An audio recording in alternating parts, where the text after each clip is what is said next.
Episode 59 નમ્રતા વગર દીક્ષા, ભિક્ષા, દાન, તપ, ધ્યાન અને મૌન આ બધું નિરર્થક છે. અમૃત વાણીનું રસપાન કરાવનાર વક્તા પરમ પૂજ્ય શ્રી 1008 અધ્યાત્મ યોગી શ્રી કમલેશ કાંતિલાલ દવે. જે વ્યક્તિ પોતાના આશ્રિત લોકોમાં વહેંચીને સ્વયં થોડાક ભોજનથી જ સંતુષ્ટ રહે છે અને કઠોર પરિશ્રમ પછી થોડીક વાર જ સૂવે છે તથા માગણી કરતા શત્રુઓને પણ જે સહાય કરે છે તેવા સજ્જન પાસે અનર્થ કદી આવતો નથી. વર્તમાન અવસર્પિણી કાળના જંબુ દ્વીપમાં ભરત ક્ષેત્રના ભારત દેશમાં જન્મેલા 13મા તીર્થંકર પરમાત્મા વિમલનાથ ભગવાનના સમયમાં જે ત્રીજા વાસુદેવ, ત્રીજા બલરામ અને જે ત્રીજા પ્રતિવાસુદેવ થયેલા તેના વિશે આપણે જાણીશું. તે ત્રીજા વાસુદેવનું નામ સ્વયંભૂ હતું. પ્રતિવાસુદેવનું નામ મેરક હતું અને બલરામનું નામ ભદ્ર હતું.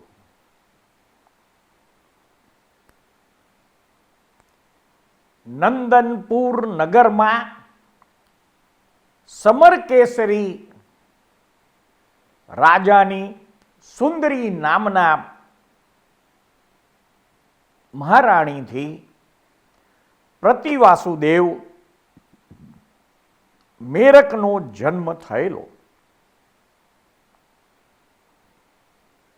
અને આ મેરકે પોતાના ભુજબલ પરાક્રમથી વૈતાઢ્ય પર્વત સુધી ભરતાર્ધને સાધી લીધું હતું અને અર્ધચક્રધારી પ્રતિવાસુદેવપણાને પામ્યા હતા. ભરત ક્ષેત્રમાં દ્વારકા નગરીમાં સમુદ્રના જેવો ગંભીર એવો રુદ્ર નામે રાજા હતો. તેને 2 રાણી હતી. એક રાણીનું નામ સુપ્રભા હતું અને બીજી રાણીનું નામ પૃથ્વીદેવી હતું.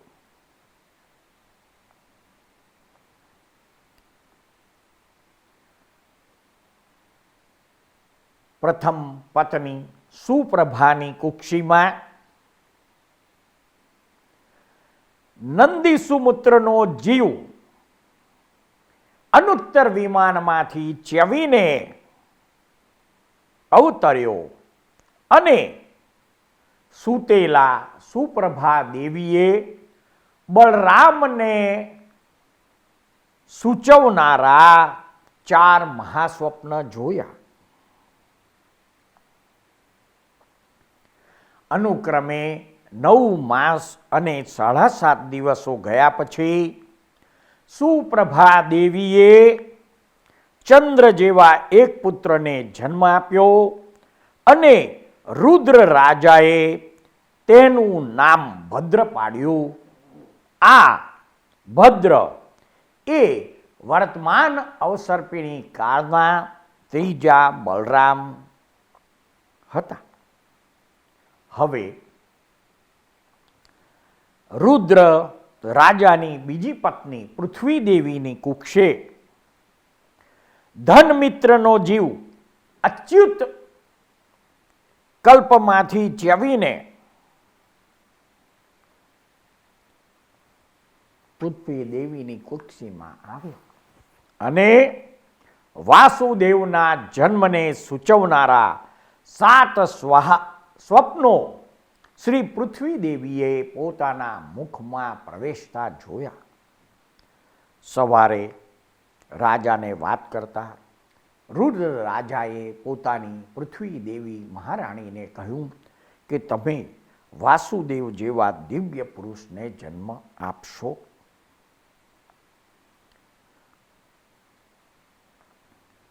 ગર્ભકાળ પૂરો થતા 9 મહિના 7 દિવસ પછી પૃથ્વી દેવીએ શ્યામ અંગવાળા અતિ પ્રકાશમાન પુત્રને જન્મ આપ્યો. તે પુત્રનું રુદ્ર રાજાએ સ્વયંભૂ નામ પાડ્યું. 5 સમિતિ વડે જેમ મુનિનું નિર્દોષ તપ તપે તેમ 5 ધાત્રી માતાઓ દ્વારા પાલન કરાતો એ કુમાર નિત્ય વધવા લાગ્યો. શ્વેત અને શ્યામ વર્ણ વાળા 2 કુમારો ભદ્ર અને સ્વયંભૂ ગંગા અને યમુનાના પ્રવાહની જેમ હંમેશા પરસ્પર પ્રીતિથી સાથે રહેતા હતા, સાથે ક્રીડા કરતા હતા.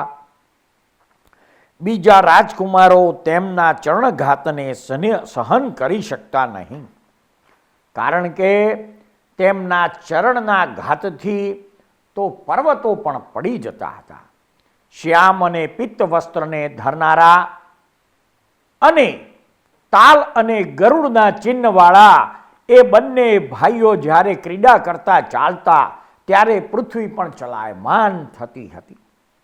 વિશેષ શોભા આપનારું ભુજવીર્યનું અને બુદ્ધિનું જાણે તારુણ્ય હોય તેમ સર્વ શસ્ત્ર અને કળામાં તેમનો અભ્યાસ શરૂ થયો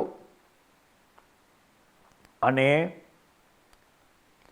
જોત જોતામાં વાસુદેવ સ્વયંભૂએ ઘણી બધી કળાઓ હસ્તગત કરી લીધી. એક વખતે દ્વારકા નગરીની બહાર તેઓ ક્રીડા કરતા હતા. તેવામાં ઘણા હાથી ઘોડા અને દ્રવ્ય સમૂહથી ઘણા રક્ષકો સહિત એક છાવણી પડેલી તેમના જોવામાં આવી. બલભદ્રે પ્રધાન પુત્રને પૂછ્યું, અરે આ સર્વ સૈન્ય કોનું છે? કોઈ મિત્રે મોકલેલું છે કે શત્રુનું મોકલેલું છે? સચિવ પુત્રે કહ્યું, શશી સૌમ્ય નામનો રાજા જીવિતની ઈચ્છાથી મેરક નામના પ્રતિવાસુદેવને પોતાના દંડની બદલીમાં આ સર્વ ભેટ તરીકે મોકલાવે છે. આવા વચન સાંભળી વાસુદેવે ક્રોધથી કહ્યું, શું અમારી નજરે તેને દંડ મોકલવાય? આપણે અહીં વિદ્યમાન છતાં એ મેરક કોણ છે જે આ પાર્થિવોને પણ દંડે છે? આપણે તેનું પરાક્રમ અવશ્ય જોવું જોઈએ. આ પ્રમાણે કહી વાસુદેવે હાથ ઊંચો કરી પોતાના સુભટોને કહ્યું, આ છાવણીમાં જે દ્રવ્યાદિ છે તે સર્વ બળાત્કારે ખૂંચી લ્યો. આવી આજ્ઞા થવાથી તેના સુભટો ગદા, મુદગર અને દંડાડિક વડે શશી સૌમ્ય રાજાના સૈનિકોને ફળેલા વૃક્ષોની જેમ એકાએક તાડન કરવા લાગ્યા. જેમ અજાણ્યા પકડનારા આવે તેમ તે સુભટોના અકસ્માત આવી પડવાથી તેમના મારને નહીં સહન કરતા શશી સૌમ્ય રાજાના સુભટો કાગડાની જેમ પ્રાણ લઈને નાસી ગયા. પછી હાથી, ઘોડા, દ્રવ્ય વગેરે સર્વ સ્વયંભૂ વાસુદેવે લઈ લીધું. હવે શશી સૌમ્ય રાજાના માણસો પોકાર કરતા કરતા મેરક પ્રતિ વાસુદેવની પાસે આવ્યા અને એ હસ્તી, અશ્વ વગેરે હરણ કર્યાની વાત તેમને નિવેદન કરી. એ સાંભળી યમરાજની પેઠે અમર્યાદ ક્રોધ પ્રામતો મેરક ભયંકર ભ્રુકુટી ચડાવી સભા વચ્ચે બોલ્યો, પિંડ ખાઈને ઉન્મત્ત થયેલો ગધેડો હાથીને જેમ મારે એમ કૌટુંબિકની સ્ત્રીને જેમ ખેડૂ માણસ મારવા દોડે અને નાનો દેડકો જેમ સર્પને ચપેટો મારે તેમ પોતાના સ્વરૂપને નહીં જાણનારા આ રુદ્ર રાજાના કુમારે પોતાના જ મૃત્યુને માટે આ કામ કરેલું છે. જેમ કીડીઓને પાંખો આવે તે તેમના મૃત્યુનું કારણ થાય છે, તેમ જ્યારે પુરુષોને દેવ પરાંગમુખ થાય ત્યારે જ વિપરીત બુદ્ધિ થાય છે. ચોરની પેઠે મારી ભેટને હરણ કરનાર એ નવા ભત્રીજાને પિતા ભ્રાતા સહિત હું મારી નાખીશ. મેરક આ પ્રમાણે કહી એટલે એક સચિવે કહ્યું, હે સ્વામી, તે છોકરાઓ તો હજુ બાળક છે, તેથી તેમણે આમ કર્યું છે. પરંતુ રુદ્ર રાજા તો આપની ઘણા લાંબા સમયથી સેવા કરે છે, માટે આપે તેમની ઉપર ક્રોધ કરવો યોગ્ય નથી. હું ધારું છું કે આ કાર્યમાં રુદ્ર રાજાની સંમતિ હશે નહીં, કેમ કે આપની તરફ તેમની આરાધના કરવાની જ ઈચ્છા વર્તે છે. સ્વામીના થતા કોપમાં અને નદીના પૂરમાં કોણ વચ્ચે પડે એવી શંકાથી જ રુદ્ર રાજા આ સંબંધમાં વિલંબ કરતા હોય તેમ ખરેખર જણાય છે. માટે હે દેવ, પ્રસન્ન થાઓ, મને આજ્ઞા આપો અને તેને અભય આપો. હું જઈને તેણે લૂંટી લીધી છે તે કરતાં વિશેષ ભેટ લઈ આવીશ. મેરક પ્રતિ વાસુદેવે તે પ્રમાણે કબૂલ કર્યું. એટલે તે મંત્રી ઉતાવળે દ્વારકામાં આવ્યો અને ત્યાં ભદ્ર તથા સ્વયંભૂ કુમાર સાથે રાજસભામાં બેઠેલા રુદ્ર રાજાની પાસે આવીને તેણે કહ્યું, હે નૃપતિ, તમારા પુત્રોએ અજ્ઞાનતાથી આ શું કર્યું? સ્વામીના મુખની લજ્જાને તેના શ્વાનને પણ મરાય નહીં. હવે તે સર્વ ભેટ પાછી અર્પણ કરી દો, જેથી તમારે માથે દોષ રહેશે નહીં. તમારા પુત્રોના દોષને તેમની અજ્ઞાનતા ઢાંકી દેશે. મંત્રીના આવા વચન સાંભળી સ્વયંભૂ વાસુદેવે કહ્યું, હે મંત્રી, સ્વામી ભક્તિથી અને મારા પિતા તરફના પૂજ્ય ભાવથી તમે પવિત્ર બુદ્ધિ વડે જે આ કહ્યું છે તે સત્ય અને ઉચિત છે. પણ બુદ્ધિથી નિરીક્ષણ કરશો તો તમને જણાઈ આવશે કે આ અમે ખૂંચાવી લીધું છે તેમાં તે મેરકનું કેટલું લઈ લીધું છે. પણ હવે અમે તો બધી પૃથ્વી જ ખૂંચાવી લઈશું, કારણ કે આ ભૂમિ ઉપર વીર પુરુષોને ભોગવવા યોગ્ય છે. વળી યમરાજની પેઠે કોપ પામેલા આર્ય બલભદ્રની અને મારી ભુજાના બળને સહન કરવાને રણભૂમિમાં કોણ સમર્થ છે? માટે એ તમારા રાજાને જ મારીને હું અર્ધ ભરતને ભોગવીશ. ક્રીડાની જેવા બીજા ઘણા રાજાઓને કૂટવાથી શો લાભ છે? તે મેરકે આ ભરતાર્થને પોતાના ભુજબળથી તાબે કર્યું છે, તે કાંઈ તેમના પિતાનું નહોતું. તેવી રીતનું આ ન્યાયથી હવે બળવાનમાં પણ બળવાન એવા મેરક પણ અમારે તાબે થશે.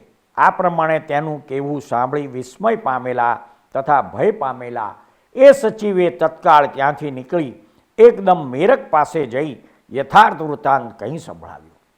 તેની વાણી સાંભળીને ઉન્મત્ત હાથીની જેમ ક્રોધ પામેલા મેરક પ્રતિ વાસુદેવે સૈન્યના ભારથી પૃથ્વીને કંપાવતા છતાં પ્રયાણ કર્યું. આ તરફ સ્વયંભૂ વાસુદેવે પણ રુદ્ર રાજા અને પોતાના મોટા ભાઈ ભદ્રકુમાર સહિત ગુફામાંથી કેસરીસિંહ નીકળે તેમ દ્વારકામાંથી બહાર નીકળી પ્રયાણ કર્યું. લોકોમાં ક્ષોભ ઉત્પન્ન કરતા એવા ભયંકર સ્વયંભૂ અને મેરક રાહુ અને વિષ્ણુની જેમ અનુક્રમે એક ઠેકાણે આવી મળ્યા. શસ્ત્રના પ્રહારથી ઉઠેલા અગ્નિ વડે દિગંતરને વિકરાળ કરતું તે બંને સૈન્ય વચ્ચે મહાભયંકર યુદ્ધ થયું. પછી સ્વયંભૂ એ સર્વ શત્રુઓને ઉચ્ચાટન કરવાના મંત્ર ધ્વનિ જેવો જેનો મહાસ્વર છે એવો પાંચજન્ય શંખ ફૂંક્યો. પાંચજન્ય શંખના ધ્વનિ સાંભળવાથી મેરકના સર્વ સૈનિકો ત્રાસ પામી ગયા. મેરક રાજા પોતે જ રથમાં બેસીને કુકડાની જેમ સ્વયંભૂ કુમારની જેમ યુદ્ધ કરવા વાસુદેવ સામે આવીને ઊભા રહ્યા. ત્યારે સ્વયંભૂ વાસુદેવે મેરક પ્રતિ વાસુદેવને કીધું કે વૃથા સૈનિકોના અને અન્ય રાજાઓના મરણને માટે આ યુદ્ધ અનિવાર્ય નથી. આપણે બંને જ વીરો એકબીજાના સાથે દ્વંદ્વ યુદ્ધ કરીએ તે યોગ્ય છે. એવું કહી બંને વાસુદેવ સ્વયંભૂ અને મેરક રાજા પરસ્પર બાણવૃષ્ટિનું નિવારણ કરવા લાગ્યા. તે વખતે પ્રસરતા એવા હજારો બાણરૂપ કિરણોથી જાણે ભયંકર બે સૂર્ય ઉગ્યા હોય તેવા તે દેખાવા લાગ્યા. ભાથુ અને ધનુષ્યની વચમાં અલક્ષ્યપણે ગમનાગમ કરતો તેમનો હાથ ફક્ત રત્નજડિત વીંટીના તેજથી જ લક્ષ્યમાં આવતો હતો. ક્ષણવાર ભાથામાં અને ક્ષણવાર ધનુષની પણછમાં આવી પડતો તે અતિ ચાલાક વીર પુરુષોનો હાથ જાણે બે રૂપને ધારણ કરતો હોય તેમ શોભતો હતો. એ પ્રમાણે યુદ્ધ કરતા બાણ વડે સ્વયંભૂને અજયધારી મેરક રાજાએ કલ્પાંત કાળનો પવન જેમ પર્વતોનો શિખરોની વૃષ્ટિ કરે તેમ ગદાદિક અસ્ત્રોથી પ્રતિ વાસુદેવ સ્વયંભૂ પર વૃષ્ટિ કરવા માંડી. દ્રષ્ટિવિદ સર્પની વિકરાળ દ્રષ્ટિ જ્વાળાઓની જેમ વસ્તુ માત્ર ભસ્મ થઈ જાય તેમ સ્વયંભૂએ તેની સામે પ્રતિ અસ્ત્રો નાખી અને તે બધા અસ્ત્રો ભસ્મપ્રાય અને નિસ્સાર કરી દીધા. રણ સમુદ્રનો પાર પામવાની ઈચ્છાવાળા મેરક પ્રતિ વાસુદેવે છેવટે ચક્રનું સ્મરણ કર્યું. એટલે તત્કાળ શિકારીના હાથમાં જેમ પક્ષી આવે તેમ ચક્ર તેમના હાથમાં આવીને ઊભું રહ્યું. તેને આવેલું દેખીને મેરકે ગર્વથી સ્વયંભૂને કહ્યું, અરે ભદ્ર, આટલી વાર ક્રીડા માત્ર યુદ્ધ કરીને મેં તને સુભટ બનાવ્યો છે, પણ હવે ચાલ્યો જા, નહીં તો આ ચક્ર તારું મસ્તક છેદશે. વળી તસ્કરને ને કાગડાને નાસવામાં શી લજ્જા આવે તેમ છે. સ્વયંભૂએ કહ્યું, અરે મૂઢ, જો આવું તારું ક્રીડા યુદ્ધ હોય તો કોપ યુદ્ધ કેવું હશે તે જોવાને જ હું આવ્યો છું, માટે તે બતાવ. શત્રુઓની લક્ષ્મીને ખૂંચાવી લેનાર વીર પુરુષો જો તસ્કર કહેવાતા હોય તો પ્રથમ તું જ તસ્કર છે, કારણ કે તને આ રાજ્ય લક્ષ્મી કોણે આપી છે? કદાપી તારે આ ચક્ર મૂકી દઈને પણ અધ્યાપી નાસી જવું હોય તો નાસી જા, કેમ કે તારી જેવા તસ્કરને અને કાગડાને નાસી જવામાં કાંઈ લજ્જા નથી. અથવા એમ નહીં તો આ ચક્રને સત્વર મારી ઉપર છોડી દે અને એનું બળ પણ જોઈ લે, અન્યથા મરણ પામ્યા પછી તને પશ્ચાતાપ થશે. સ્વયંભૂના આવા વચન સાંભળીને ક્રોધે ભરાયેલા મેરક પ્રતિ વાસુદેવે વિકરાળ ચક્ર આકાશમાં ભમાડીને સ્વયંભૂ વાસુદેવ તરફ ફેંક્યું. ચક્ર આવીને વાસુદેવની છાતીમાં દ્રઢ રીતે થળાયું. તેથી ચક્રના અગ્રભાગના આઘાત વડે ચપળ નેત્રવાળા થયેલા સ્વયંભૂ કુમાર રથમાં મૂર્છા ખાઈને પડ્યા. વત્સ સાવધ થાઓ એમ બોલતા બંધુપ્રિય બલભદ્ર નેશ્રમાં આંખોમાં આંસુ લાવી પોતાના ભાઈ સ્વયંભૂને ઉત્સંગમાં લીધા. પોતાના પ્રિય બંધુના અશ્રુજળ વડે સિંચન થયેલા સ્વયંભૂ વાસુદેવ તરત જ ભાનમાં આવી ગયા અને ઊભો રહે એમ શત્રુ બોલતા, એમ શત્રુ પ્રત્યે બૂમો પાડતા બેઠા થયા. પ્રફુલ્લિત થયેલા નેત્ર વડે પોતાના સુભટોથી જોવાતા સ્વયંભૂ કુમારે જાણે શત્રુઓનું કાળચક્ર હોય તેવું તે ચક્ર પોતાના હાથમાં લઈ લીધું અને મેરક પ્રતિ વાસુદેવને કહ્યું, અરે મેરક, હવે અસ્ત્રોના સર્વ સ્વરૂપ આ ચક્ર અને તારું જીવિત સર્પના માથાના મણીની જેમ કોના આધારે ઊભું રહ્યું છે, માટે અહીંથી સત્વરે ચાલ્યો જા.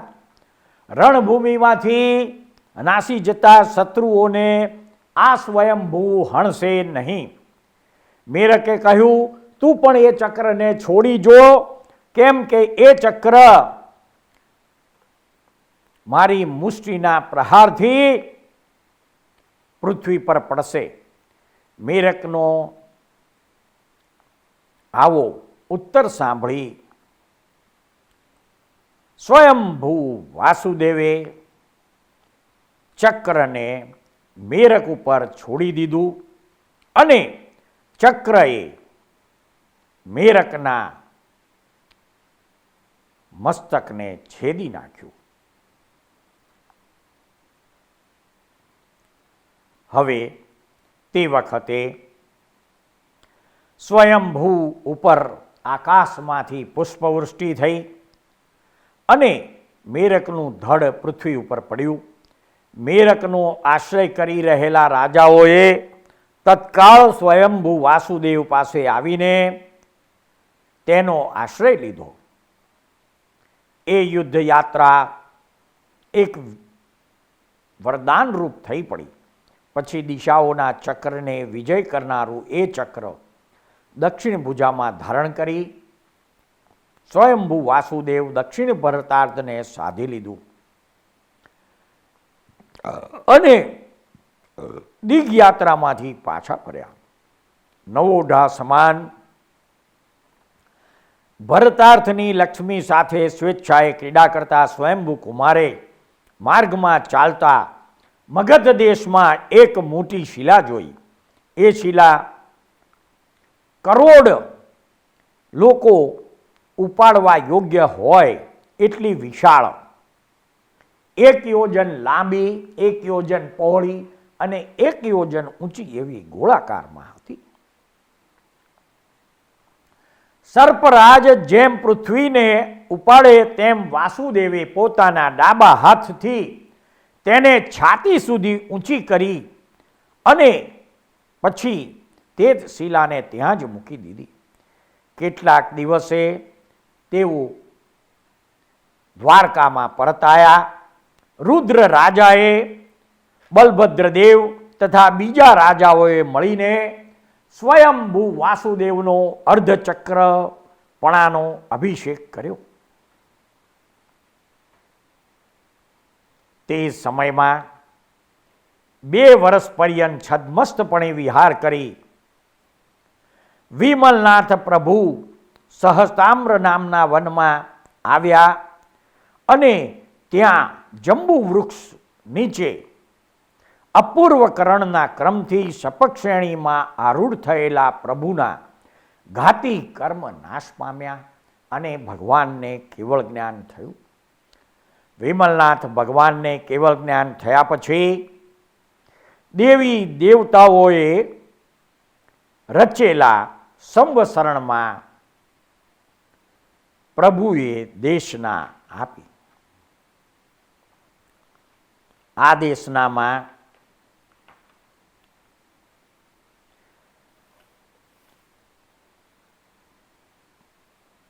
જંબુ દ્વીપના ભરત ક્ષેત્રના ભારત દેશમાં વર્તમાન અવસર્પિણી કાળમાં થયેલા ત્રીજા વાસુદેવ સ્વયંભૂ અને બલરામ ભદ્ર પણ હાજર હતા. તેઓએ પણ આ દેશના સાંભળી આ દેશના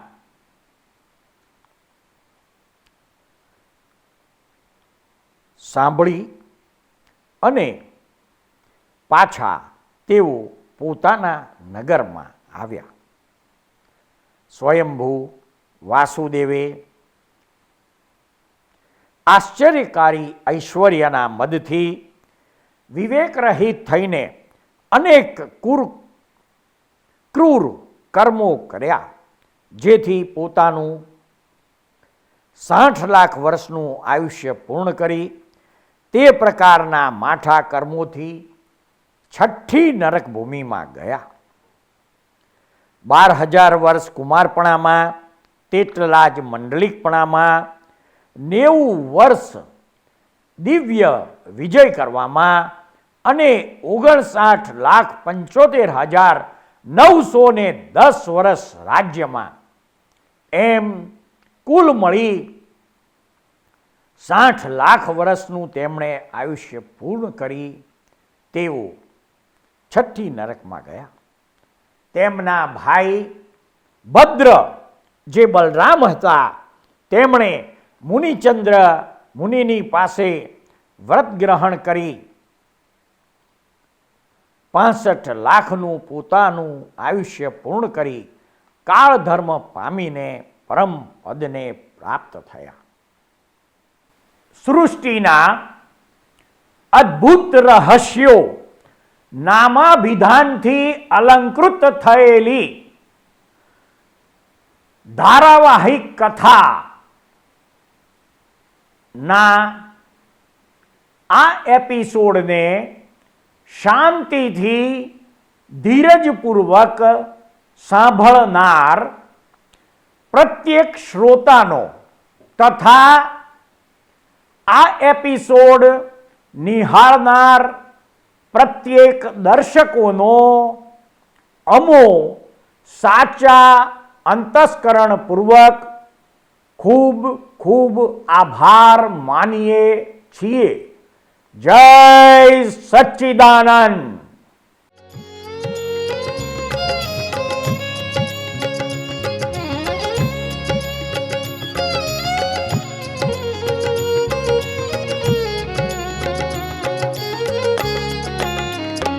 तीर्थंकर विहरमान शत शत कोटि प्रणाम.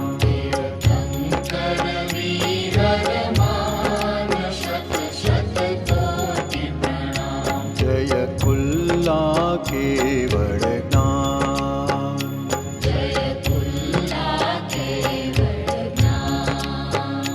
तीर्थंकर विहरमान शत शत कोटि प्रणाम.